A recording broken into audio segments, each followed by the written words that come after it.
네. 안녕하세요. 반갑습니다. 수업을 시작하도록 하겠습니다. 그래서, 우리, 요 수업 같은 경우에는, 이제 선택 과목 중에서, BAR 섹션 있죠. 그래서, BAR 섹션에서, Financial Management랑, 이제 Advanced Accounting, 우리가, 수업을 진행한다라고 보시면 될 것 같은데, 일단은 이제 BAR 섹션에서, 나오는 과목을 한번 정리해보면, 자, BAR이 있고요. 이렇게. 그 다음에, 첫 번째로 이제 나오는 거는, Managerial Accounting, 원가 관리 회계랑, ERM, 전사적 유형 관리가 있고, 두 번째가 이제 Financial Management가 되는 거죠. Financial Management.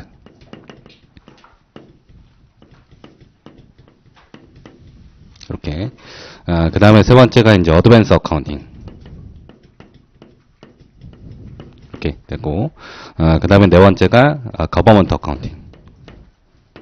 이렇게 해서, 결국에는 이제 선택 과목 BAR에서, 이렇게 이제 과목들이 이제 구성이 되어 있는데, 우리가 이제 요 수업에서는, 첫 번째로는 Financial Management 요거를 배우고, 그 다음에 이제 중간고사가 끝나고 나서는, Advanced Accounting을 배운다. 그래서, 중간고사까지는 Financial Management를, 나갈 거고요.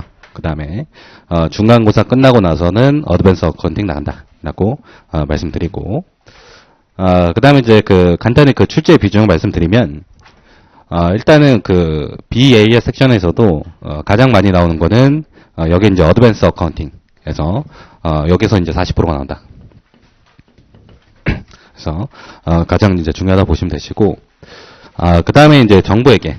자, Government Accounting에서, 15% 정도가 나온다. 라고 보시고요. 그 다음에 이제 나머지 45% 있잖아요. 나머지 45%가, Managerial Accounting랑 Financial Management에서 나머지 45%가 이렇게 나오는 거예요. 이렇게. 그죠? 그래서, 다시 한번 설명드리면, 중간고사까지는 이제 Financial Management를 배우고, 중간고사 끝나고 Advanced Accounting 나간다. 그렇게 설명드리고. 자, 우리 1페이지 보시면 컨텐트가 있는데,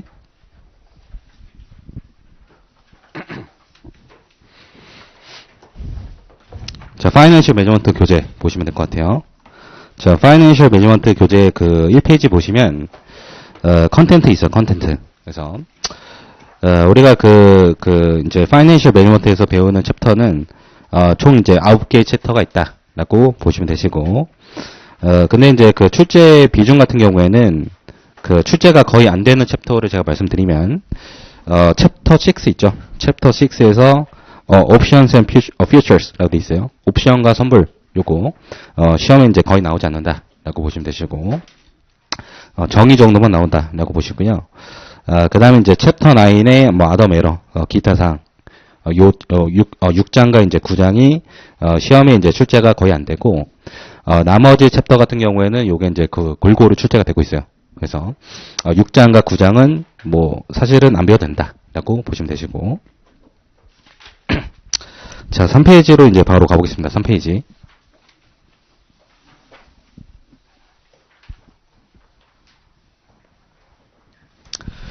그래서 이제 3페이지 상단에, 챕터 1이라고 돼 있고, Introduction of Financial Management라고 돼 있죠. 그래서, 재무관리의 개론이다라고 돼 있는데, 일단은 이제 우리가 재무관리 개론에서, 밑에 보시면 이제 첫 번째로 배우는 거는, 박스 1번 바로 가보시면 될 것 같아요. 박스 1번 보시면, Definition of Financial Management라고 돼 있죠. 그래서, 일단은 이제 재무관리의 정의, 재무관리라는 게 뭐냐라고 돼 있는데, 보시면, 자, 재무관리라는 거는, 기업 활동에 있어서, 자금을, 자, 어떠한 방식으로 우리가, 조달하고, 조달한 자금을 가지고, 자, 이 일을, 자, 효율적으로 운영하기 위해서, 자, 어떻게 할 것인가를, 우리가 이제 재무관리에서 배운다라고 보시면 될 것 같아요. 그죠? 그래서 예를 들어서,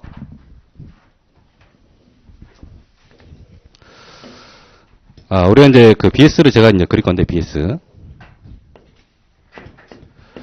우리가 이제 펠에서는 BS를 그릴 때, Asset, Liability, Equity, 이런 식으로 그렸는데, Financial Management 같은 경우에는 그렇게 그리지 않고, 기업 가치.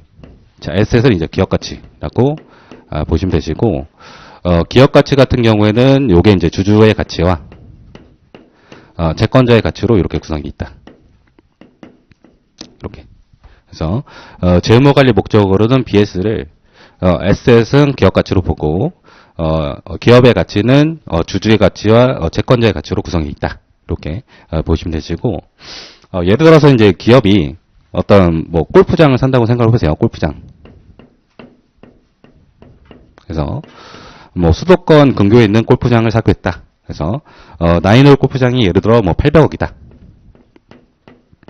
이렇게 800억짜리 이제 골프장을 지금 뭐 신규로 이제 살려고 하는데 우리가 이제 그 재원 조달을 뭐 당연히 이제 결정해야겠죠. 그래서 예를 들어서 우리가 이제 주주로부터 자 100억 정도를 조달하고 그다음에 채권자로부터 자 700억을 조달한다. 그죠?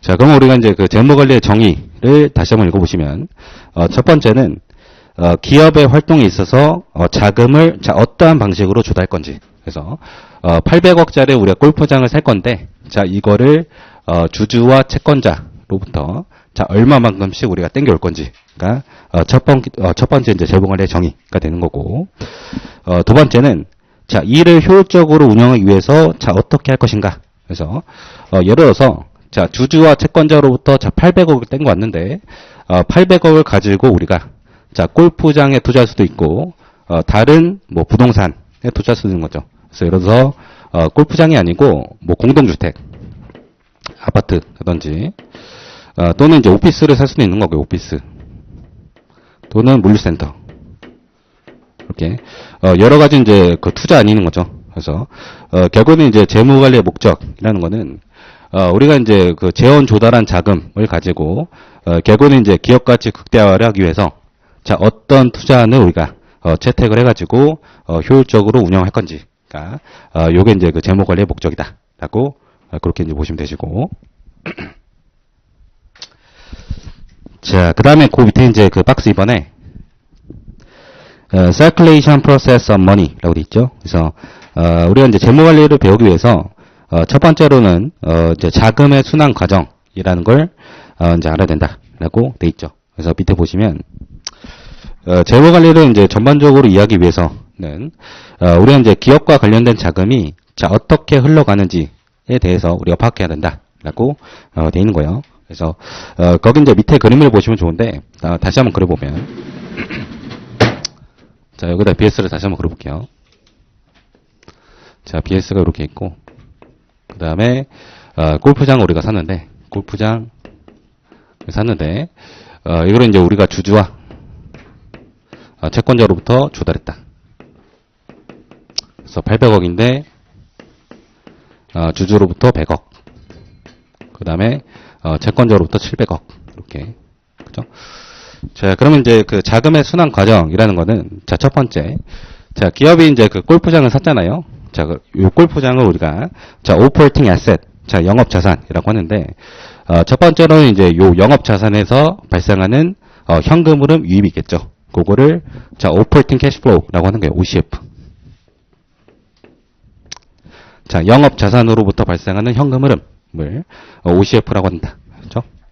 그래서 예를 들어서 이제 골프장으로부터 발생하는 뭐 수입이 뭐 여러 가지가 있는데 첫 번째가 이제 그 그린피 수입이 있고 그린피.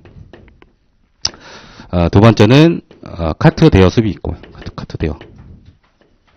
그 다음에 세 번째는 뭐 F&B 그런 게 있는 거죠. F&B 이렇게. 그죠? 그래서 결국은 이제 우리가 골프장이라는 영업 자산으로부터 발생하는 현금으로 200을 요 오퍼레이팅 캐시플로우라고 하는 거고. 근데 이제 우리가 그 영업 자산으로부터 발생하는 요 현금으로 200을 우리가 이제 바로 주주와 채권자한테 나눠줄 수가 없어요. 왜냐면은 기업이 이제 그 계속해서 사업을 영위하기 위해서는 영업 자산에 대한 지속적인 재투자가 필요한 거예요. 그죠? 그래서 결국은 이제 그 OCF에서 자 영업 자산에 대한 재투자 금액 자 요걸 뺀 거를 우리가 FCFF라고 한다. Free Cash Flow of the Firm 기업 잉여 현금 흐름이라고 하는 거고.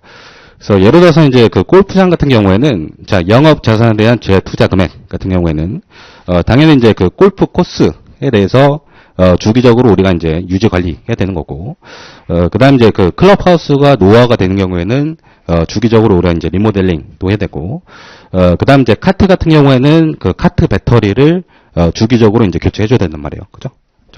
그래서 결국에는 이제 그 골프장에서 발생하는 영업 현금 흐름에서, 영업 자산에 대한 재투자 금액을 뺀 금액이 요게, FCFF라고 하고, 요거는, 기업 잉여 현금 흐름, Free Cash Flow of the Firm이라고 한다. 그죠? 자, 그럼 결국에는 이제 그 기업 잉여 현금 흐름을, 우리가 이제 주주와 채권자한테 풀어주면 되는 거죠. 그래서 요거를, 자, 우리가, 채권자에게는 이제 고정된 이자와 원금을 지급하고, 그 다음에 이제 주주 같은 경우에는, 그 나머지를 이제 다 가져가는 거, 나머지. 이렇게. 그래서, 결국은 이제 채권자는, 자, 700억을 빌려주고, 자, 고정된 이자와 원금을 가져가는 거고, 주주 같은 경우에는 그 나머지를 다 가져간다. 이렇게. 그래서, 요게 그, 자금의 이제 순환 과정이다. 라고, 보시면 될 것 같습니다.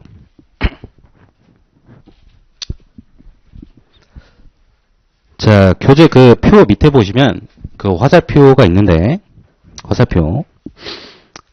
자, 어떻게 우리가 재원을 조달할지에 대해서, 캐피탈 스트럭처, 요게 이제 자본 구조가 되는 거죠. 그래서, 캐피탈 스트럭처에서 이제 내용을 다루게 된다. 그래서, 자본 구조는 요거 이제 우리, 교재상으로 4장에서 배운다라고 보시면 되시고, 그 다음에 이제 어떻게 우리가 운용할 것인지에 대해서는, 캐피탈 버지팅, 요게, 자본 예산 모델이거든요. 요거는 우리가, 2장에서 배운다라고, 적어두시면 좋을 것 같고, 그래서 여기까지는 이제 그 어떤 재무관리의 정의라든지 자금의 순환 과정에 대해서 우리가 간단하게 이제 본 거고, 그 밑에 보시면은 2번이라고 돼 있고, Purpose of Financial Management라고 돼 있죠. 그래서 재무관리의 목적이다라고 돼 있는데, 재무관리의 목적은 크게 세 가지가 있어요. 첫 번째가 박스 1번, Profit Maximization, 이익 극대화가 있고, 자 다음 페이지.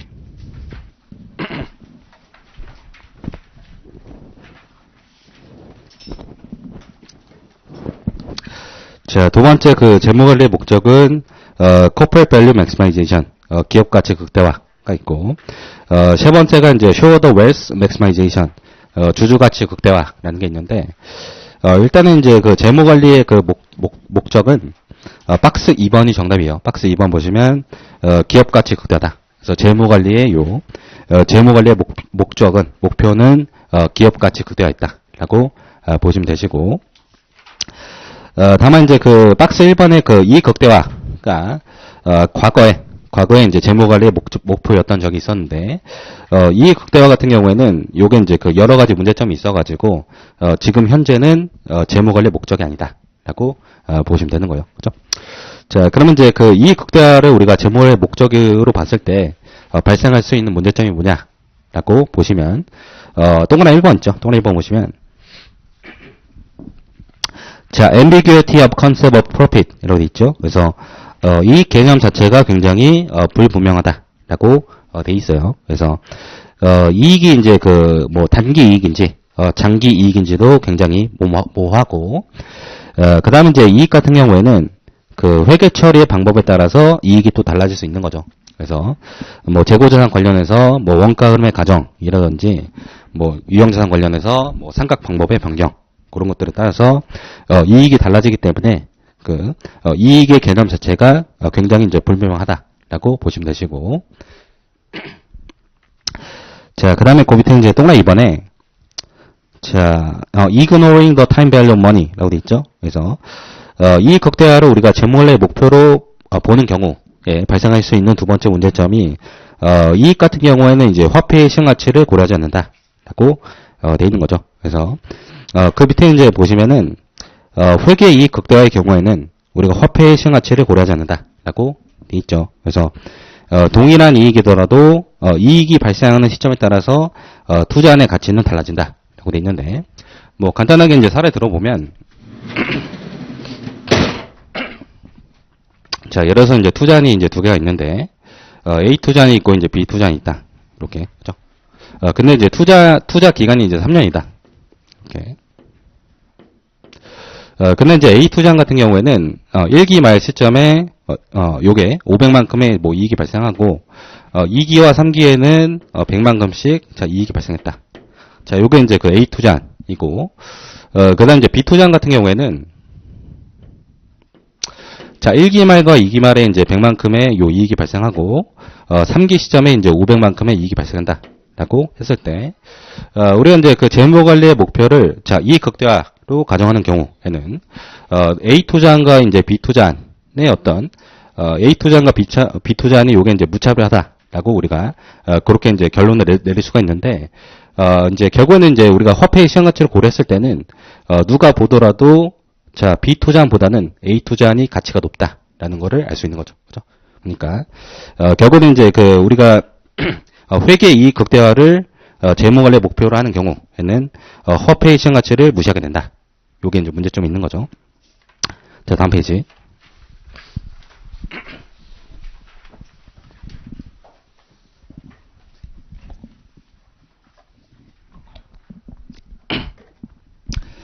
자, 그래서 이제 결국에는 이제 지금 현재 시점에 재무 관리의 그 목표는 박스 2번에 이제 그 corporate value maximization 기업 가치 극대화에 있다라고 돼 있는 거예요. 그래서 거기 이제 한번 읽어보시면, 자, 기업 가치는 기업에서 발생하는 미래 현금 흐름을 기업의 위험을 고려한 할인율로 할인한 미래 현금 흐름의 현재 가치 합계액을 말한다라고 돼 있죠. 자, 그럼 여기서 첫 번째, 자, 기업에서 발생하는 자 미래 현금 흐름이 뭐냐? 자, 실판 보시면. 자, 결국 이제 우리가 골프장에 투자했을 때, 자, 기업 잉여 현금 흐름은, 결국은 이제 FC, FF, 요게 되는 거죠. 그죠? 그러면, 기업에서 발생하는 미래 현금 흐름은 요, 기업 잉여 현금 흐름이 되는 거고. 자, 그러면 우리가 이제 그 기업 가치를 한번 구해보면, 자, 시간이 이제 이렇게 흐르고요. 자, 1기 말, 2기 말, 3기 말, 4기 말, 이렇게, 시간이 흐르고, 결국은 이제 기업의 가치라는 거는, 자, 기업에서 발생하는 미래 현금 흐름, 유입액. 그래서, 1기 말 시점에, 자, FC, FF. 자, 2기 말 시점에, 자, FC, FF. 자, 3기 말 시점에 FC, FF. 이렇게 되겠죠. 그래서, 기업으로부터 이제 발생하는, 자, 미래 현금 흐름 유입액을, 자, 요거를, 우리가 기업의 위험을 고려한 할인율, 요거를 가중평균 자본 비용, WACC라고 하거든요. 그죠? 기업으로부터 발생하는 자 미래현금으로 유입액을 자 기업의 위험을 고려한 할인율로 요거를 이제 할인하면 요게 기업 가치가 나오는 거죠. 이렇게. 그죠? 그래서 요게 그 이제 첫 번째 문단의 그 의미라고 보시면 되시고. 자, 두 번째 문단 보시면, 자, 회계 이익과는 달리, 자, 미래 현금으로 유입 및 유출액은, 회계 처리 방법에 따라서, 자, 그 금액이 변하지 않는다. 라고 돼 있죠. 그래서, FC, FF 같은 경우에는, 회계 처리 방법에 따라서, 요 금액이, 변동하지가 않는 거죠. 그죠? 자, 그렇기 때문에, 따라서, 자, 회계 이익에 비해서, 우리가 좀 더, 객관적인 수치라고 볼 수 있다. 라고 돼 있는 거예요. 그렇게 이제 돼 있는 거고. 자, 그 다음에 그 밑에 이제 박스 3번. shareholders wealth maximization. 그래서, 주주 가치 극대화라는 게 있는데, 보시면, 자, 첫 번째 문단. 자, 기업의 영업 성과와, 타인 자본의 가치는 서로 관련이 없다. 그래서, 타인 자본의 가치는 이제 채권자의 가치라고 보시면 되시고, 기업의 영업 성과와 채권자의 가치는 관련 없다. 왜냐면은, 채권자 같은 경우는 결국에는 이제 돈을 빌려주고, 고정된 이자와 원금을 가져가니까, 기업의 영업 성과와는 관련이 없는 거죠. 자, 따라서, 자, 일반적으로 이제 기업 가치 극대화와, 주주 가치 극대화는 이제 동일한 목표가 될 수 있다. 라고 돼 있는데, 보시면은, 자, BS를 이제 이렇게 그리고, 자, 기업 가치는, 요게, 주주 가치와, 채권자의 가치로 이렇게 이제 구성이 되어 있는데, 일반적으로 이제 채권자 같은 경우에는 돈을 빌려주고 고정된 이자와 원금을 가져가겠죠. 그러니까 채권자의 가치는 요게 이제 고정이 되어 있는 거예요. 그죠? 자, 채권자의 가치가 이제 픽스가 되어 있는 경우에 일반적으로 이제 기업 가치가 증가하면은 당연히 주주의 가치가 이렇게 증가한다. 라고 보시면 되시고. 자, 그런데 두 번째 문단. 자, 다만, 자, 정보 비대칭성으로 인해서 자, 대리 비용이 발생하는 경우에는 주주 가치 극대화가 기업 가치 극대화로 이어지지 않을 수도 있다라고 되어 있는데 이거는 이제 그 뭐 숫자로 복잡하게 알 필요 없고 그냥 이제 말로서만 우리가 알고 있으면 된다. 그래서 예를 들어서 이제 주주가 자, 채권자로부터 이제 돈을 빌려가지고 굉장히 위험한 사업에 투자한다. 그죠? 자, 주주가 이제 채권자로부터 돈을 빌려가지고 굉장히 위험한 사업에 투자하는 경우에는 주주의 가치가 이렇게 이제 증가할 수 있는데 결국에는 이제 기업의 가치는 오히려 떨어질 수가 있다라고 보시면 되시고 주주의 가치는 올라갔는데 자, 기업 가치가 떨어졌다라는 거는 결국에는 이제 채권자의 가치가 굉장히 많이 떨어졌다라고 보시면 되는 거예요. 그죠? 그래서 이러한 케이스도 발생할 수 있다라고 보시면 되시고 근데 이런 이제 중요하지 않고요. 결국에는 이제 재무 관리의 목표는 기업 가치 극대화했다. 요게 이제 중요한 거예요. 요게 이렇게 보시고. 자, 여기까지가 이제 그 재무관리의 목표였고. 자, 그 다음에 그 밑에, financial market이라고 돼 있죠. 그래서, 금융시장이라고 돼 있어요. 그래서 박스 1번 보시면, types of financial market이라고 돼 있죠. 그래서 금융시장의 그 유형, 종류가, 두 가지가 있다. 그래서 첫 번째가 이제 머니 마켓이 있고요. 화폐 시장. 두 번째가 캐피털 마켓, 자본 시장이 있다. 그래서 파이낸셜 마켓이 있는데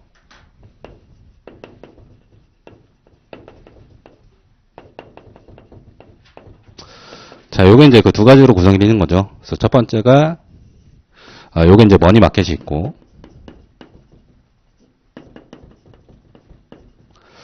두 번째가 이제 캐피탈 마켓이 있는 거예요. 자본시장. 그래서 머니 마켓 같은 경우에는 요게 이제 화폐 시장이라고 하고 요거는 단기 금융 상품을 투자하는 시장이에요. 단기 금융 상품을 투자한다. 이렇게. 그래서 결국에는 이제 그 여기서 말하는 단기라는 거는 만기가 이제 1년 이내를 의미한다. 만기가 1년 이내다. 만기가 1년 이내. 이렇게.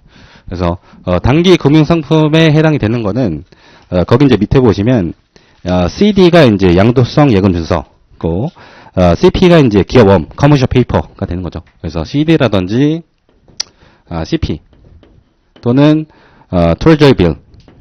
요게 미 국채로서 만기가 1년 이내인 거를 트레저리 빌이라고 하는데 결국은 이제 그 단기 금융 상품에 투자하는 시장을 이제 머니마켓이라고 하는 거고 머니마켓 같은 경우에는 얘가 이제 그 만기가 1년 이내 만기가 이제 굉장히 짧죠. 만기가 짧다라는 거는 요게 위험이 낮다라고 보시면 되는 거예요. 위험이 낮다. 위험이 작다. 그죠? 그럼 결국은 이제 위험이 작다라는 거는 우리가 기대하는 수익률이 낮다. 수익률이 낮다. 이렇게 이제 보시면 되시고. 자, 그래서 이제 동락 1번에 그 머니마켓 한번 읽어보시면, 자, CD와 CP 등을 거래하는 비교적 자, 저위험의 단기 금융 상품에 투자하는 시장을 말한다라고 돼 있고, 자, 그 밑에 이제 동락 2번에 이제 캐피탈 마켓이라고 돼 있죠. 자본 시장이라고 돼 있는데, 자, 기업이 이제 그 주식 또는 채권을 발행하여 자, 투자자로부터 자, 자금을 조달하는 시장을 말한다라고 돼 있죠. 그래서 비교적 장기에 높은 위험을 가진 금융상품에 투자하는 시장을 말한다라고 돼 있죠. 그래서 캐피탈 마켓 같은 경우에는 자, 요거는 이제 그 장기 예를 들어서 기업이 발행한 이제 주식과 채권에 투자하는 거, 주식과 채권에 투자하는 거고, 얘는 일반적으로 이제 만기가 1년을 초과하는 거죠. 자, 만기가 자, 1년을 초과한다. 이렇게. 결국은 이제 그 만기가 길다라는 거는 이제 위험이 높다라고 보시면 되시고, 위험이 높은 경우에는 기대하는 수익률이 높겠죠. 그러니까 얘는 이제 수익률이 높은 거예요. 수익률이 높다. 자, 이런 식으로 이제 돼 있는 거고. 자, 오른쪽 페이지에 가보시면, 자, 오른쪽 페이지 가보시면, 박스 1번은 이제 캡처 마켓의 구분이라고 돼 있죠. 그래서, 결국은 이제 그 자본시장 같은 경우에는 요게, 또 이제 두 가지 유형으로 나뉜다. 그래서 첫 번째가 동그라미 2번 프라이머리 마켓이 있고요. 발행시장이 있고. 자, 발행시장을 쓸게요. 발행시장. 자, 프라이머리 마켓이 있고요. 두 번째가 세컨더리 마켓, 유통시장이 있는 거예요. 유통시장. 오케이. 그래서 이제 캐피탈 마켓은 종류가 두 가지예요. 첫 번째가 발행시장, 두 번째가 유통시장이라고 보시면 되시고, 발행시장 같은 경우에는 여러분들이 이제 다 알고 계시는 공모시장이 되는 거죠. 그래서 결국은 이제 그 유가증권을 그 발행하는 그 기업 있잖아요. 자, 발행하는 그 기업이 자, 투자자들한테 지분증권을 투자자. 자, 주식을 발행하는 기업이 자, 투자자한테 주식을 이렇게 직접적으로 판매하는 거를 우리가 발행시장 또는 공모시장이라고 하는 거고. 자, 그에 비해서 이제 유통시장 같은 경우에는 자, 기존에 발행된 주식을 투자자 간에 서로 매매하는 시장을 말하는 거죠. 그래서 유통시장은 자, 투자자 간에 투자자와 투자자 간에 이렇게 서로 이제 주식을 사고 파는 시장을 우리가 유통시장이라고 한다. 그죠?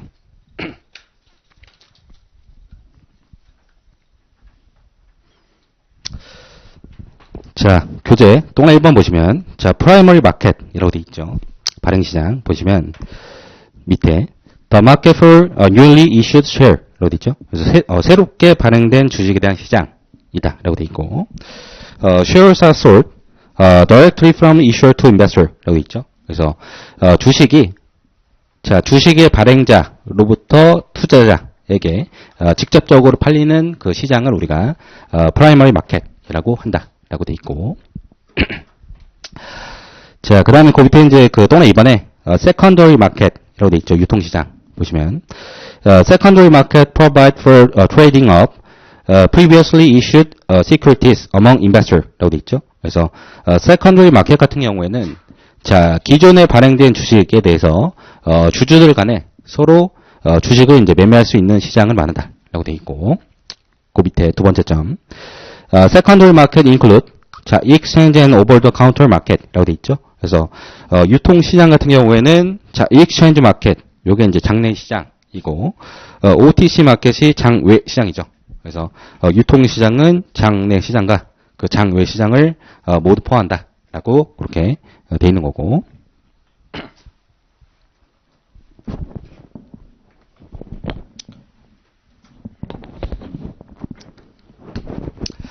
자, 그 다음에 그 밑에 이제 그 박스 3번 보시면,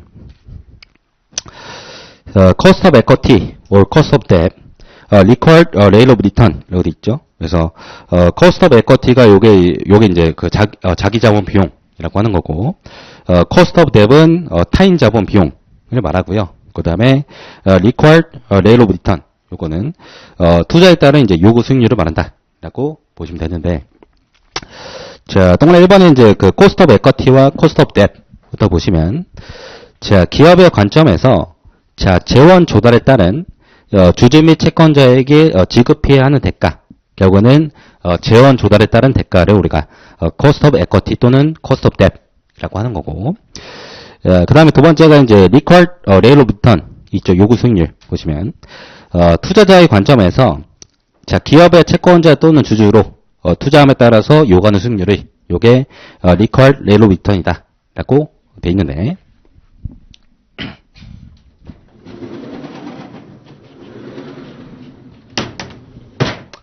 자, 여기 이제 그 사례를 한번 보시면, 자, 우리가 이제 그 800억짜리 골프장을 이제 살려고 할 때, 예를 들어서 이제 우리가 주주로부터는 자 100억을 땡겨오고, 채권자로부터 700억을 땡긴다 라고 우리가 이제 가정을 했었죠. 그래서 자, 결국 이제 그 개별 기업이 있는데, 개별 기업이 이제 개별 채권자한테 달려가가지고 결국은 이제 그 700억을 빌려달라라고 요구하는 거죠. 그죠? 결국은 이제 그 개별 기업과 개별 채권자는 얼마의 이자를 내가 줘야지 700억을 내가 빌릴 수 있는지를 결정해야 되는데, 그때 이제 그 이자를 결정할 때 그 개별 기업과 개별 채권자가 지들이 이제 지들이 알아서 이제 그 이자를 결정하는 게 아니고, 결국에는 이제 그 채권 시장에 나가보는 거죠. 채권 시장.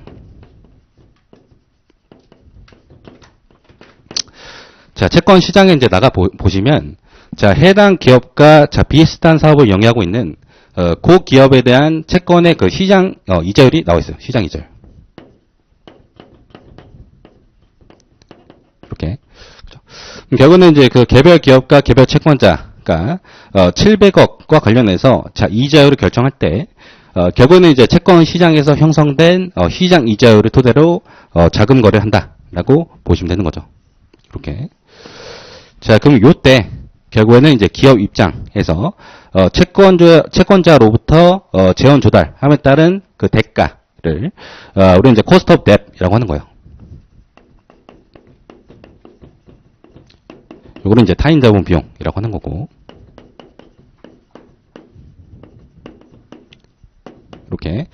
그 다음에 이제 그, 채권자 같은 경우에는, 결국은 이제 기업의 채권에, 투자함에 따라서, 요구하는 수익률이 있겠죠. 그거를, required rate of return이라고 한다. 요구 수익률. 이렇게. 그죠.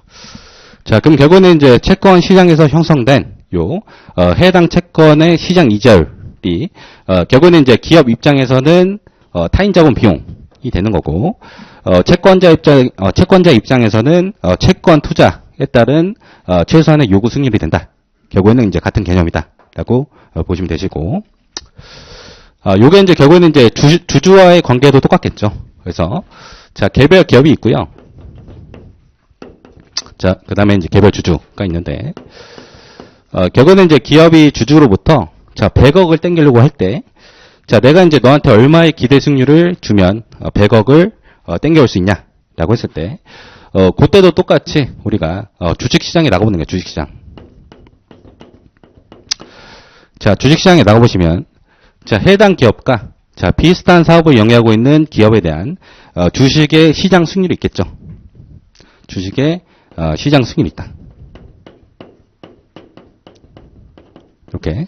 그래서 결국은 이제 주식시장에서 형성된 요, 시장 수익률을 토대로 해가지고, 개별 기업과 개별 주주가, 자금 거래한다. 라고 보시면 되시고, 그때, 자, 기업이 이제 부담하는 자본 비용을 우리가, cost of equity라고 하는 거예요.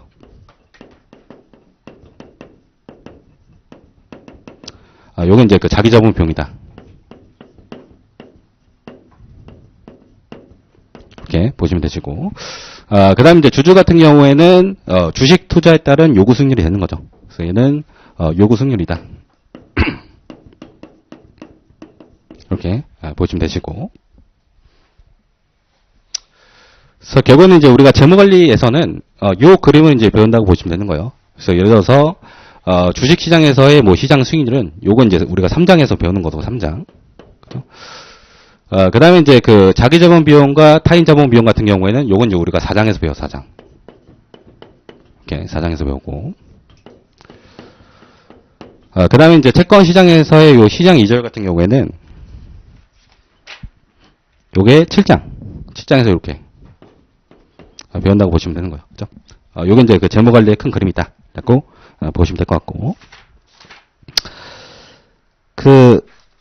예제 1번, 2번, 그 다음에, 다음 장에 예제 3번 있는데, 잠깐 이제 한번 풀어보세요. 저 칠판 좀 잠깐 지우겠습니다. 네.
자, 1번부터 보시면 The financial market that trade debt securities with maturities of less than 1 year and are dealer driven are 이라고 돼 있죠. 그래서 채무증권으로서 만기가 이제 1년 이내인 채무증권을 우리가 매매하는 시장은 뭐라 그러냐 라고 돼 있는데 여기서 이제 그 만기가 1년 이내이기 때문에 머니마켓이다 라고 보시면 되는 거예요. 화폐시장이다.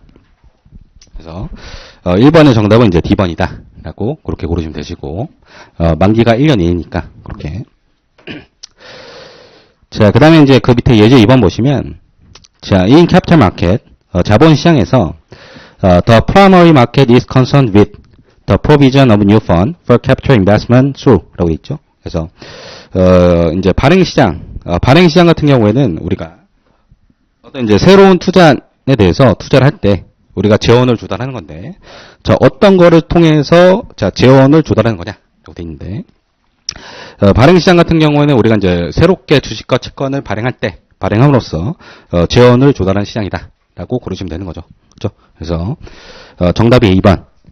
New issues of bond and stock, securities. 라고 돼 있죠. 그래서, 새롭게 발행되는 주식과 채권을 통해서, 재원을 조달하는 시장이 프라이머리 마켓이다. 라고 보시면 되시고, 자, B번 같은 경우에는, 자, exchanges of existing bond and stock securities 라고 돼 있죠. 그래서, 기존에 발행하고 있던 주식과 채권을 우리가 이제 교환하는, 매매하는 시장은 요거, 이제 세컨더리 마켓이 되는 거고. 자, 그 다음에 이제 그 D번 보시면, the sale of forward or future commodity contract 라고 돼 있죠. 그래서 원자재 관련해서 뭐 선물이나 선도 시장이라고 돼 있는데 이거는 이제 그 파생상품 시장을 말한다라고 보시면 되는 거예요. 그래서 2번의 정답은 A번이고 다음 페이지.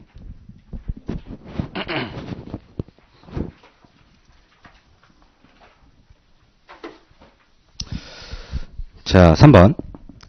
자, Amalgamated Corporation is a public company. 상장회사다 라고 돼 있고 that is not issuing new stock currently 라고 돼 있죠. 상장회사인데 지금 새롭게 주식을 발행하고 있지 않다 라고 돼 있는 거죠. 자, Bill Church want to invest in Amalgamated. 그래서 Bill Church라는 요 사람이 자, Amalgamated라는 요 회사에 지금 투자를 하고 싶어 한다 라고 돼 있죠. In which market would Bill Church purchase Amalgamated stock 라고 돼 있죠. 그래서 이 사람은 자, Amalgamated 회사의 주식을 자, 어떻게 살 수 있냐라고 됐는데 새롭게 이제 주식을 발행하고 있지 않기 때문에 우리는 세컨더리 마켓을 통해서 유통시장에서 당연히 이제 주식을 살 수밖에 없는 거죠. 그죠? 그러니까 3번의 정답은 D번이다라고 그렇게 고르시면 되시고 여기 이제 교재에 있는 문제는 다 이제 기출 문제라고 보시면 되는 거예요. 그래서 문제들이 이제 굉장히 쉽지만 실제로 이제 쉬운 문제도 시험장에서 자주 나옵니다. 그래서 기출 문제다라고 이해하시면 되시고 자, 그다음에 6페이지 그 중간에 보시면 4번 valuation approach라고 돼 있죠. 그래서 가치 평가 뭐 방법이라고 보시면 되는데 박스 1번 보시면 자, types of valuation approach라고 돼 있죠. 그래서 가치 평가 접근 방법의 유형이 총 3가지가 있다. 이것도 멀티플에 나온 적이 있어요. 그렇죠? 자, 3가지가 있는데 첫 번째가 이제 인컴 어프로치, 소득 접근법이라고 하는데 밑에 보시면 기업의 이제 기업이나 투자안의 가치를 구할 때 자, 미래연금으로 유입액을 시장 이자율로 할인하여 산출한다라고 돼 있죠. 그래서 예를 들어서 DCF법이다라고 돼 있는데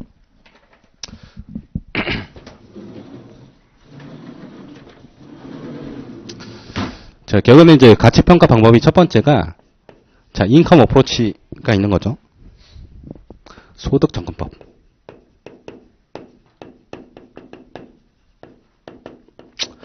자, 이거는 이제 우리가 앞에서 배운 거죠. 그래서 시간이 이제 이렇게 흐르고 결국은 이제 기업으로부터 발생하는 자, 미래연금으로 유효액은 free cash flow of the firm이라고 했으니까 1기 말에 FCFF, 자, 2기 말에 FCFF, 3기 말에 FCFF. 자, 기업으로부터 발생하는 자, 미래연금으로 유입액을 우리가 기업의 위험을 고려한 할인율, 자, 가중평균 자본 비용으로 할인하면 요게 이제 기업의 가치가 나온다. 자, 요게 인컴 어프로치다 라고 보시면 되시고. 그래서 격은 이제 DCF가 요거요. DCF가 이제 요걸 만다라고 보시면 되시고요. 자, 두 번째. 자, 동화 2번. 마켓 어프로치라고 돼 있죠. 자, 시장 접근법이라고 돼 있고.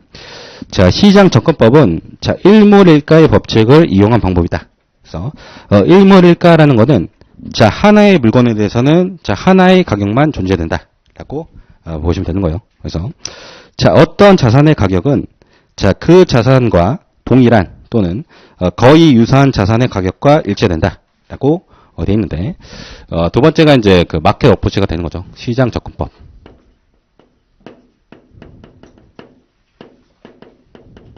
그래서 굉장히 이제 간단한 사례 들어보면, 자, 우리나라가 이제 이렇게 돼 있고, 자, 제가 이제 그 달걀의 가격을 제가 가정해 볼게요. 그래서 예를 들어서 이제 달걀 한 개의 가격이 자, 서울에서는 요게 이제 100원이다. 서울에서는 자, 서울에서는 이제 100원으로 이렇게 돼 있는데, 자, 해당 동일한 동일한 요 달걀의 가격이 자, 부산에서는 요게 이제 60원에 지금 매매가 되고 있는 거죠. 이렇게. 그죠? 결국은 이제 일몰일가의 법칙이 지금 성립하지 않고 있는 경우고, 자, 이런 경우에 우리가 이제 그 돈을 벌기 위해서는 부산에서 달걀을 매입해가지고 자, 서울에다가 이제 팔면 되는 거죠. 그죠? 그러면 결국은 이제 부산에서 내가 달걀을 매입하게 되면은 수요가 증가하겠죠. 자, 수요가 증가하게 되면 부산에서 요게 이제 달걀의 가격이 상승하는 거고, 이렇게. 그다음에 이제 우리가 서울에다가 이제 달걀을 팔 거니까 자, 공급이 증가하겠죠. 자, 서울에서는 이제 공급이 증가한다. 자, 공급이 증가하면은 이제 달걀의 가격이 떨어지겠죠. 가격 하락. 이렇게.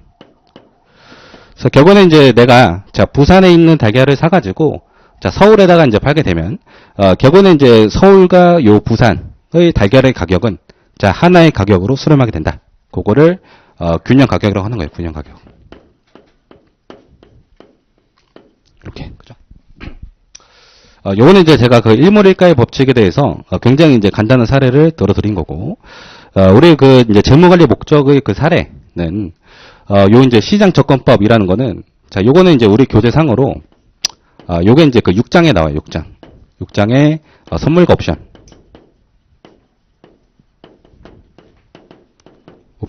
그래서, 이제 시장 접근법이라는 거는, 자, 일몰일가의 법칙이다. 자, 하나의 물건에 대해서는 자, 하나의 가격만 존재된다라고 말씀드렸는데, 요게 이제 그 6장에 가보시면은 자, 선물과 옵션 관련해서 굉장히 다양한 우리가 복제 포트폴리오를 만들 수 있는 거예요. 그래서 예를 들어서 이제 뒤에서 이제 배우실 건데, 예를 들어서 이제 풋콜 페리티라는 게 있어요. 풋콜 페리티. 자, 풋콜 페리티가 있다. 자, 풋콜 페리티라는 거는 제가 써드리면, 자, 우리가 이제 그 미국채, 자, 무위험 채권에 투자하는 거 있잖아요. 자, 무위험 채권에 투자. 자, 무위험 채권에 투자하는 것과 우리가 동일한 포트폴리오를 만들 수 있는데, 자, 요거는 우리가 이제 주식을 하나 매입하고요. 주식을 매입하고, 그 다음에 자, 풋옵션을 매입하고, 풋 매입. 그 다음에 우리가 콜옵션을 매도한다. 콜 매도. 이렇게. 그죠? 그래서 우리가 이제 6장에서는 선물과 옵션에서 굉장히 다양한 복제 포트폴리오를 만들 수 있는데, 예를 들어서 풋콜 페리티에 따르면, 자, 우리가 이제 무위험 채권에 투자하는 것과 자, 주식을 하나 매입하고 해당 주식과 관련된 풋옵션을 매입하고 콜옵션을 매도하는 거는 정확히 100% 동일한 복제 포트폴리오에 해당이 되는데, 만약에 이제 그 무위험 채권에 투자하는 것과 요 오른쪽에 이제 주식을 매입하고 풋옵션 매입하고 콜옵션을 매도하는 것, 요 두 가지 전략과 관련된 이제 가격이 다르다. 자, 가격이 다른 경우에는 우리가 방금 봤듯이 결국에는 이제 그 가격 조정이 일어나면서 균형 가격으로 수렴하게 된다라고 보시면 되는 거예요. 그죠? 그래서 결국에는 이제 시장 접근법은 우리가 6장에서 배운다라고 보시면 되시고, 이제 뒤에서 이제 배우실 거고. 자, 그 다음에 이제 그 세 번째 그 가치평가 접근 방법이 그 에셋 어프로치라고 있어요. 세 번째가 자, 자산 접근법.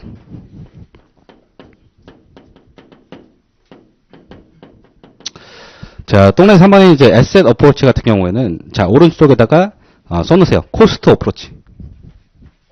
자, 원가 접근법이다.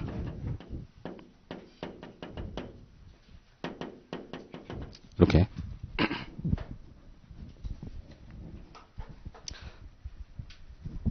자, 한번 읽어보면, 동네 3번. 자, 자산 접근법은, 자, 원가 접근법이라고도 하며, 자산의 가격을 우리가, 그 자산을 현재 구입 또는 제조한다면, 발생할 원가를 기준으로 산출하는 방법을 말한다. 그래서, 우리가 이제 그 인터나 어드밴스에서 배웠던 그 리플레이스먼트 코스트, 현행 대체 원가와 뭐 비슷한 개념이다. 라고 이해하시면 되는 거죠. 그래서, 자, 예를 들어서, 우리가 이제 이제까지 이제 골프장과 관련된 사례 들었으니까, 자, 골프장에 대해서 우리가, 자, 원가 접근법으로 가치 평가한다. 그죠? 그럼 이제 골프장을 우리가 이제 만드는데 들어가는 비용을 생각해 보면 되는 거죠. 그래서, 우리가 이제 일단은 골프장을 만들기 위해서는, 자, 골프장 부지가 필요한 거예요. 토지가 이제 필요한 거고, 플러스, 우리가 이제 골프 코스를 만들기 위해서, 자, 홀당 공사비가 들어가는 거죠. 홀당 공사비. 이렇게 들어가고, 그 다음 이제 골프장 가시면, 자, 클럽하우스가 있죠. 자, 클럽하우스에 대한 이제 공사비가 또 들어가는 거고, 이렇게 들어가는 거고, 그 다음에 이제 우리가 그 카트도 구입해야겠죠. 골프 카트 구입비. 이렇게, 그죠. 그래서 우리가 골프장을 똑같은 거를 만들기 위해서 우리가, 얼마만큼의 돈이 들어갔는지. 그러니까, 요게 이제 asset approach 또는, cost approach라고 한다. 이렇게. 자, 근데 이제 그 맨 밑에 그 화살표를 보시면, 자, 파이낸셜 매니지먼트에서는, 주로 이제 소득 접근법과, 시장 접근법에 대해서 배우게 된다라고 돼 있는 거죠. 그래서, 결국은 이제 FM에서는 주로 배우는 게 동그라 1번, 요거랑, 동그라 2번, 요거는 이제 주로 배우고, 동그라 3번은 요건 이제 그 나오지가 않는 거죠. 그죠? 그렇게. 근데, 결국은 이제 시험에서는 뭐 간단하게 이제 멀티플로 나오는 거죠. 그래서, 가치평가 방법이 아닌 건 뭐냐. 뭐 이런 식으로 이제 문제가 나오는 거죠. 그죠? 그래서, 단순 암기를 해야 된다라고 보시면 되시고. 자, 오른쪽 페이지.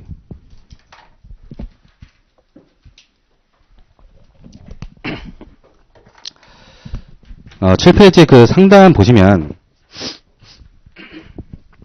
자, 5번에, 자, Free Cash Flow of the Firm 라고 돼 있죠. 그래서 요게, FCFF. 자, 기업 잉여 현금 흐름을 말하는 거예요. Free Cash Flow of the Firm은 FCFF. 기업 잉여 현금 흐름을 말하는데, 우리가 이제 FCFF를 구하기 위해서, 결국은 이제 뭐 순서가 있는 거죠. 그래서 첫 번째, 그러니까 박스 1번.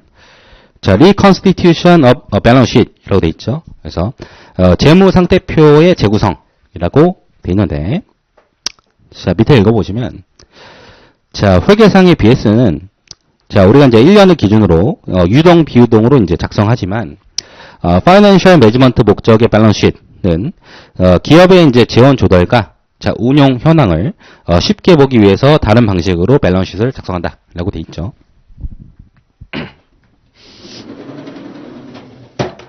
그래서 보시면은, 우리가 이제 일반적으로 이제 회계 기준으로는, 유동, 비유동으로 이제 작성했죠. 그래서, current asset과 non-current asset. 그 다음에, 자, current liability. 자, non-current liability, equity. 자, 요게 이제 회계 기준이죠. 이렇게. 자, 우리가 이제 회계 기준으로는, 자, BS를 작성할 때, 이렇게 이제 그 유동, 비유동으로 이제 작성하지만, 자, 재무관리 목적으로는 우리가 이제 다르게 작성한다. 라고, 보시면 되는 거죠. 재무관리다. 이렇게. 자, 첫 번째로는, 자, current liability를, 요 이제 그 반대쪽으로 넘겨요. 그러면, current asset에서, 자, current liability를 뺀 거, 요거를, 자, net working capital이라고 하는 거예요. 자, 순운전 자본이라고 하는 거고. 자, 두 번째. 자, non-current asset. 자, 비유동 자산 중에서, 자, 영업활동과 관련된 자산은 우리가, fixed asset이라고 하는 거예요. 고정자산. 이렇게. 그죠? 자, 그럼 이제 우리가 net working capital. 자, 순운전 자본과, 자, 고정자산 요걸 더해가지고 우리가, 자, operating asset. 자, 영업자산으로 구분하는 거고. 그 다음 이제 non-current asset 중에서, 자, 비영업활동과 관련된 자산이 있겠죠. 그거를, non-operating asset이라고 한다. 이렇게 보시면 되시고, 그죠? 자, 그 다음에 이제 대변 쪽에 남아있는 게 결국에는 요거죠. 자, non-current liability equity. 요거는 우리가, 주주와 채권자로 쓸 수 있는 거죠. equity가 이제 주주고, non-current liability가 이제 채권자. 이렇게. 그죠? 결국에는 이제 우리가 이제 financial management 목적으로 BS를 작성할 때는, 다시 한번 읽어보시면, 기업의 재원 조달과, 자, 운용 현황이라고 되어 있는데, 기업의 재원 조달이 이거죠. 자, 주주로부터 얼마를 조달했는지, 채권자로부터 얼마 조달했는지, 그 다음에 이제 운용 현황은, net working capital과 fixed asset, 그 다음에, non-operating asset으로 이렇게 구분하는 거를, 우리가, 이제 운용 현황을 좀 더 잘 볼 수 있다라고 보시면 되는 거예요. 그죠? 자, 우리가 이제 지금 첫 번째로 한 거는, 밸런스 시트의 이제 재구성을 배웠는데, 우리가 이제 밸런스 시트를 왜 이렇게 재구성하냐? 자, 보시면, 자, 우리가 이제 FCFF를 배웠죠? 자, FCFF. 자, 기업 인형 현금 흐름은, 자, 영업 자산에서 발생하는, 자, operating cash flow에서, 영업 자산에 대한 우리가 재투자 금액을 빼서 구한다라고 했죠. 이렇게, 그죠? 근데 이제 우리가 이제 뒤에서 배울 건데, 자, 영업 자산에 대한 재투자 금액이 요게 이제 어떻게 구성이 되어 있냐면, 첫 번째, net working capital의 기초 기말 증가액 플러스 두 번째, 자, fixed asset의 기초 기말 증가액 플러스 감가상각비. 자, 이렇게 이제 구성이 되어 있는 거죠. 그죠?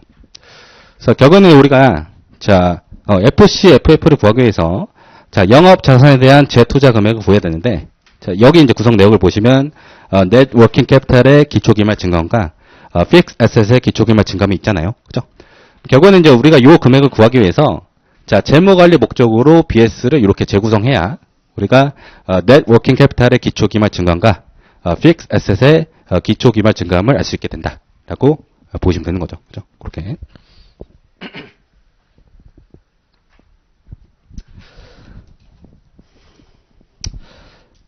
자, 그 다음에 이제 밑에 박스 2번 바로 가보시면 박스 2번.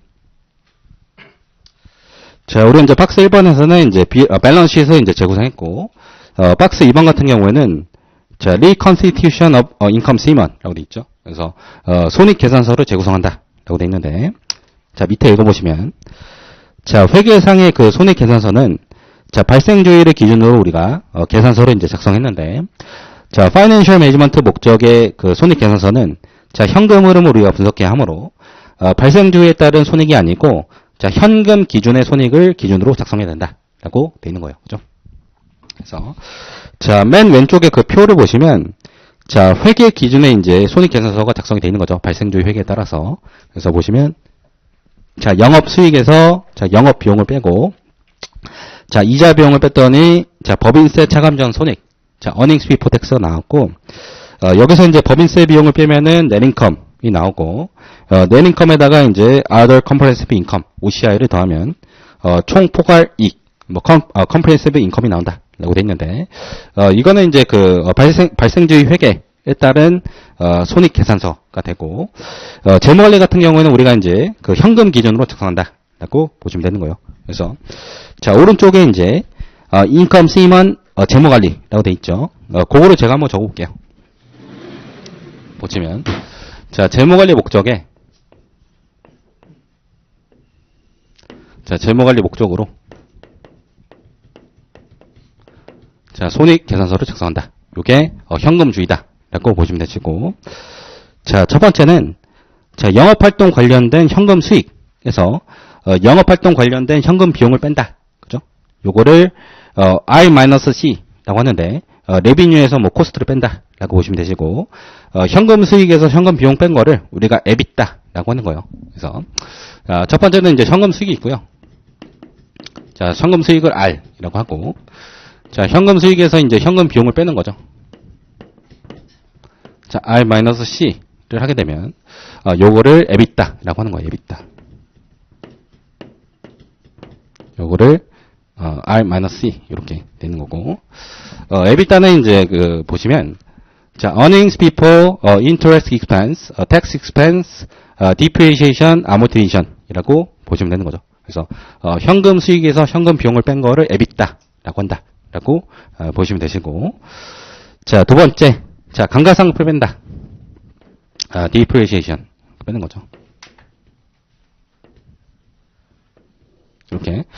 자, EBITDA에서 이제 감가상각비를 빼게 되면 요게 EBIT가 되는 거죠. EBIT. 요게 이제 영업이익이 되고, 자, 요거는 현금 수익에서 현금 비용을 빼시고, 그 다음에 감가상각비를 뺀다라고 이해하시면 되시고. 자, 그 다음에 이제 우리가 영업이익에서 자, 빼야 되는 거는, 자, 이자 비용은 우리가 빼는 게 아니고, 법인세 유출액을 빼는 거예요. 법인세. 텍스. 이렇게. 자, 우리가 이제 그 법인세 유출액을 뺄 때는, 자, EBIT에다가, 자, 법인세율을 곱한 금액을 뺀다라고 이해하시면 되는 거죠. 그래서, 자, R-C, depreciation. 요게, EBIT가 되고, 자, EBIT에다가, 자, 법인세율을 곱한 금액을 우리가, 법인세 납부액으로 뺀다라고, 보시면 되는 거죠. 이렇게. 자, 우리가 이제 그 EBIT에서, 자, 법인세 납부액을 뺀 거를, 요거를, NOPAT이라고 하는데, 요거를 이제, Net Operating Profit After Tax라고 해가지고, NOPAT이라고 하는 거예요, NOPAT. 이렇게, 돼 있는 거고. 자, 그럼 우리가 이제 요 식을 이제 정리해보면 되는 거죠. 그래서 요 식을 정리해보면, 결국은 이제 R-C, depreciation에다가 곱하기 1-T가 되는 거죠. 이렇게. NOPAT. 이렇게 되고. 자, 그 다음 이제 마지막으로 우리가, depreciation은 이제 더해주면 되는 거죠. 이렇게. 그래서 이제 감가상각비 같은 경우에는 요게 그 현금 지출이 없는 비용이니까 우리가 이제 다시 더해주면 된다. 그죠? 자, 이렇게 우리가 이제 감가상각비까지 다시 더해주면 요거를 우리가 이제 OCF라고 하는 거예요. OCF. 자, OCF 다시 써보면 자, R-C depreciation에다가 곱하기 1-T 이렇게 해주시고 플러스 감가상각비를 이렇게 더해주면 되는 거죠. 이렇게. 자, 다시 한번 우리가 이제 OCF 구하는 거를 제가 다시 한번 설명드리면, 자, 첫 번째, 자, 현금 수익에서 현금 비용을 뺀다라고 보시면 되시고, 그 다음 이제 감가상각비를 빼시고, 그 다음에 우리 이제 법인세 납부액을 뺀다라고 보시면 되시고, 근데 이제 감가상각비 같은 경우에는 현금 지출이 없는 비용이니까 다시 더해준다라고 이해하시면 되는 거예요, 그죠? 자, 그럼 이제 우리가 요 그림에서, 자, 우리가 이제 했던 행동은, 자, 감가상각비를 뺐다가 다시 더해주죠. 보시면은 감가상각비를 뺐다가 다시 더해줬다라고 보시면 되시고, 그럼 요게 이제 요 두 개가 이제 사라지니까 우리가 좀 더 이제 보기 쉽게 정리해 보면, 자, OCF라는 거는 자, 현금 수익에서 현금 비용 빼시고 그 다음에 법인세 납부액 빼면 바로 OCF가 나온다라고 이해하시면 되는 거예요. 그래서 OCF 같은 경우에는 자, 우리가 다시 한번 정리해 보면, 얘는 현금 수익에서 자, 현금 비용을 빼고 바로 법인세 납부액 빼면 되는 거예요.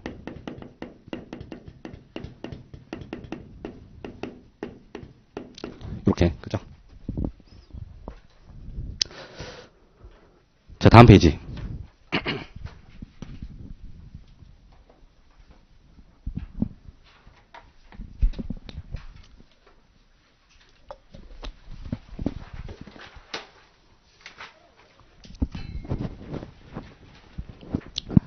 자, 8페이지 상단 보시면, 박스 3번에 이제 오퍼레이팅 캐시플로우라고 돼 있고, 동그라미 1번부터 나와 있는데, 자, 동그라미 1번과 2번은 삭제하세요. 동그라미 1번, 2번 삭제하시고, 자, 동그라미 3번 바로 가보시면,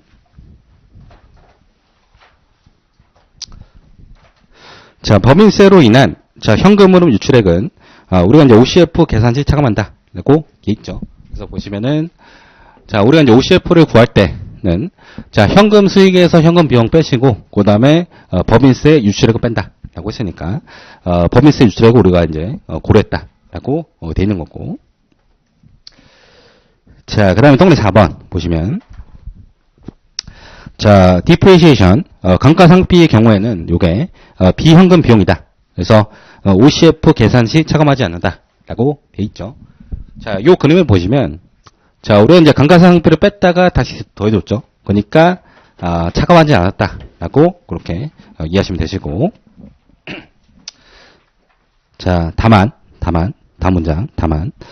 자, 감가상비의 경우에는 이게 그 세법상 비용으로 인정되어 절세 효과가 존재하므로 이를 자, OCF에 반영한다라고 돼 있는데, 자, 보시면은 자, OCF 같은 경우에는 자, 현금 수익에서 현금 비용을 빼고 우리가 법인세 납부액을 뺐다라고 했는데, 자, 요거 이제 다시 한번 써보면, 자, 현금 수익에서 자, 현금 비용을 빼시고, 그다음에 이제 우리가 법인세 납부액을 계산할 때, 자, 여기 있잖아요, 요거.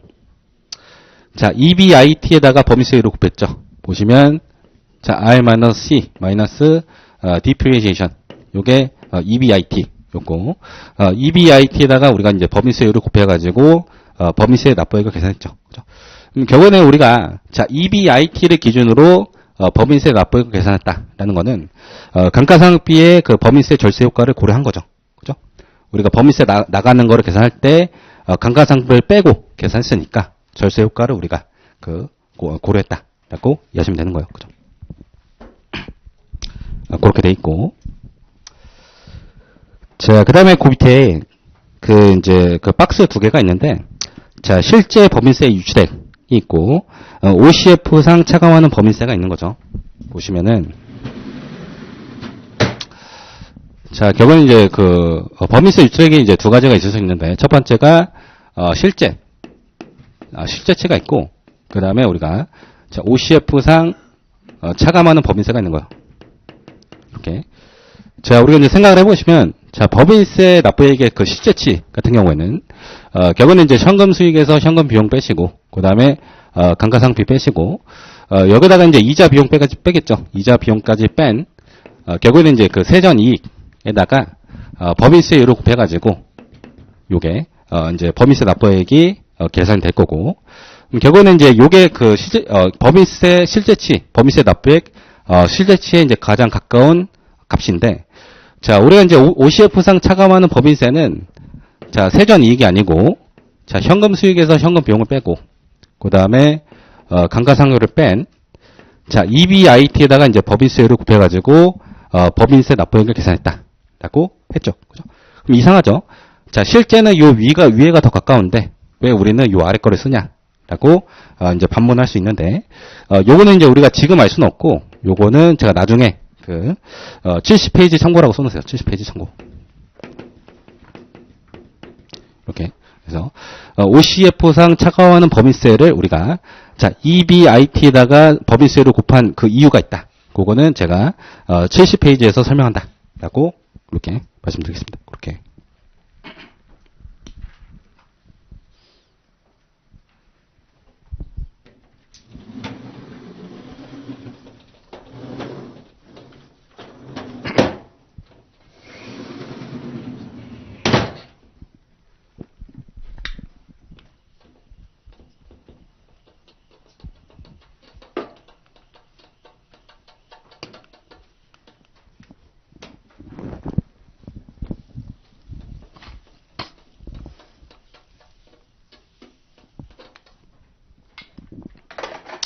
자, 그 다음.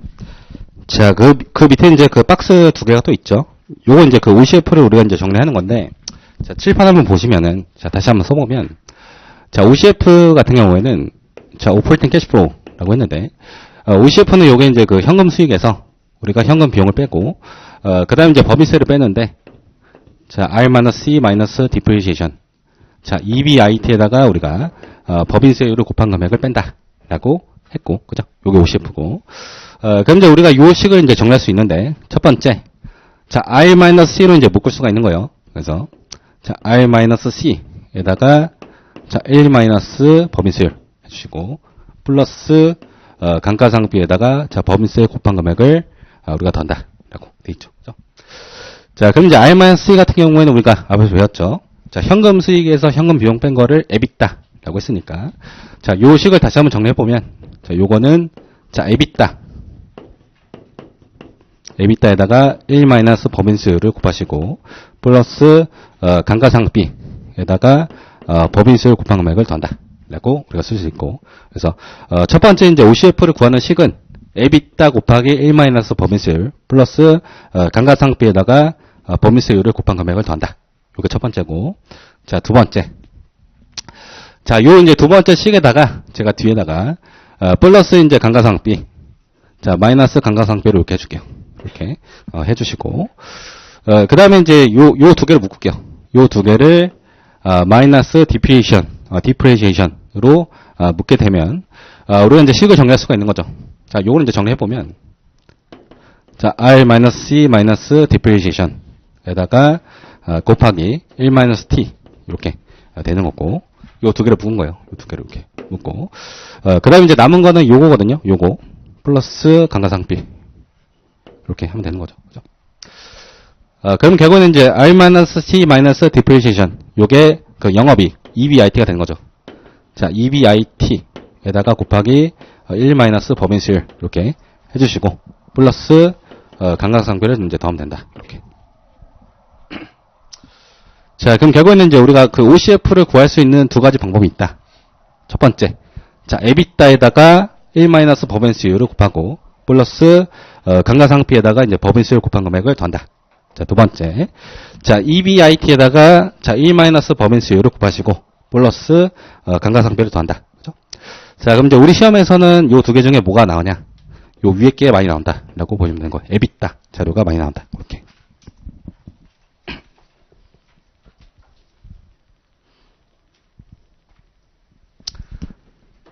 자, 잠깐 쉬었다가 예제 4번 하겠습니다. 잠깐 쉴게요. 네.